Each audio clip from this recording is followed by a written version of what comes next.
Welcome to Navigating the Vortex, a deep dive, big picture analysis of contemporary geopolitics and geoeconomics. Today, Europe may be willing to invest in its security, but is it able to do so? Defense spending on the continent still is only a fraction of what the US invests.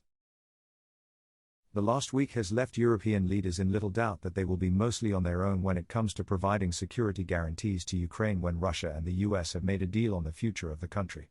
This will most likely be a deal negotiated largely in the absence of both Europe and Ukraine. And it will be a deal that looks, at least in the short term, more like a Russian victory. These are worrying prospects to begin with.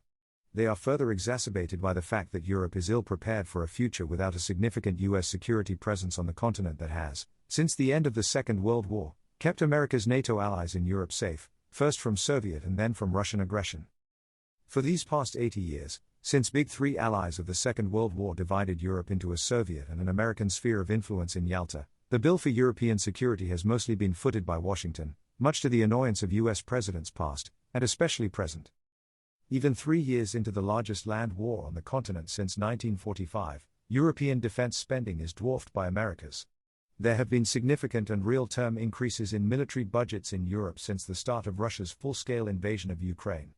But even then, defense expenditure in Germany, now the largest spender on defense among European NATO members, stands at below 10% of that of the US. Where Washington committed over $900 billion in 2024, Berlin spent less than $90 billion. The story is similar when it comes to combat-ready forces. Poland has the largest standing army among EU member states with around 200,000 soldiers, half of whom are land forces that would be critical for both providing peacekeepers to Ukraine and deterring a future Russian aggression against another European country. Yet, Poland has already ruled out sending troops to Ukraine. Other EU countries, including Germany, Spain, and Denmark, have been more circumspect about whether they would be willing to boots on the ground in Ukraine. The clearest commitment so far to contribute ground forces to secure a ceasefire in Ukraine has come from the UK. However, the British Prime Minister, Sir Keir Starmer, has not given any details on actual numbers yet. With the size of the British Army now below 80,000 soldiers and reportedly fewer than 20,000 ready to deploy in combat, he will be hard-pressed to commit British troops in significant numbers. Compare that to Russia's armed forces with an overall personnel strength of 1.32 million soldiers, including land forces of 550,000, and the scale of the problem for Europe becomes clear. The necessity to step up and assume greater responsibility for its own security has been recognized by European leaders for some time now. Their increasing determination to do something about it was also evident at a meeting hastily arranged by the French President, Emmanuel Macron, on Monday, February 17, 2025, in Paris. Necessity and willingness to one side, Europe's ability to act, however, remains in doubt. The meeting in Paris, much like a joint statement last week by the so-called Weimar Plus group, Germany, France, Poland plus Italy, Spain, the United Kingdom, the EU's diplomatic service and the European Commission, is indicative of how divided Europe is becoming over what course to chart between Russia and the US. There is an emerging coalition of the willing who are determined to invest in the continent's defenses in an effort to deter Russia from future aggression and provide Ukraine with badly needed security guarantees once a deal has been agreed between Trump and Putin. This coalition shapes up to be a mix of the Weimar Plus group, those countries and institutions invited to the emergency meeting in Paris on Monday, Germany, Britain, Italy, Poland, Spain, the Netherlands and Denmark, as well as the NATO Secretary-General and the Presidents of the European Council and the European Commission, and NATO's other Baltic member states, Estonia, Latvia, and Lithuania, as well as recent joiners Sweden and Finland.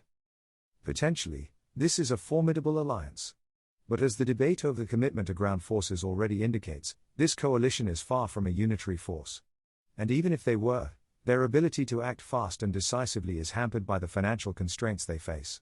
Several of them are highly indebted countries, including France, Italy and Spain, who are among the EU members with a government debt to GDP ratio above 100%. Germany, on the other hand, has a debt brake in place that prevents the federal government from exceeding an annual borrowing limit of 0.35% of GDP. While temporary emergency exemptions are possible, and were enacted in response to the COVID-19 pandemic, changing this permanently to enable sustained higher defense spending would require a constitutional amendment. With many European countries domestically constrained to increase their military budgets, the alternative would be a new common European debt to finance the estimated €500 billion investment needed in the continent's defense industrial base over the next decade. Yet, common borrowing is anathema to many of the fiscally more conservative Northern European members of the EU. As the saying goes, where there is a will, there is a way. And Europe now more than ever needs to find a way. The time for muddling through with, at best, temporary fixes to deep structural problems is well and truly over, given that the ultimate US backstop to European security is disappearing before our eyes. A big thank you to all of our readers, listeners, followers and subscribers. Signing up to the newsletter is the best way to make sure you don't miss out on anything, and you'll get our newsletter and podcast delivered straight to your inbox wherever you are in the world. Importantly, you'll also be able to read the full written version of all of our pieces, which gives all of the background links to the information we cite in case you want to dive deeper and, like us, like to look at primary sources and check your facts. You can register for free at navigatingthevortex.com. You can also subscribe for subscriber-only access to comments and chats and other special subscriber-only benefits. You can find all these details in the podcast show notes as well. We hope you'll share Navigating the Vortex with anyone you think might find it of interest. If you like the show, please consider rating and reviewing us on Apple Podcasts or wherever you are listening.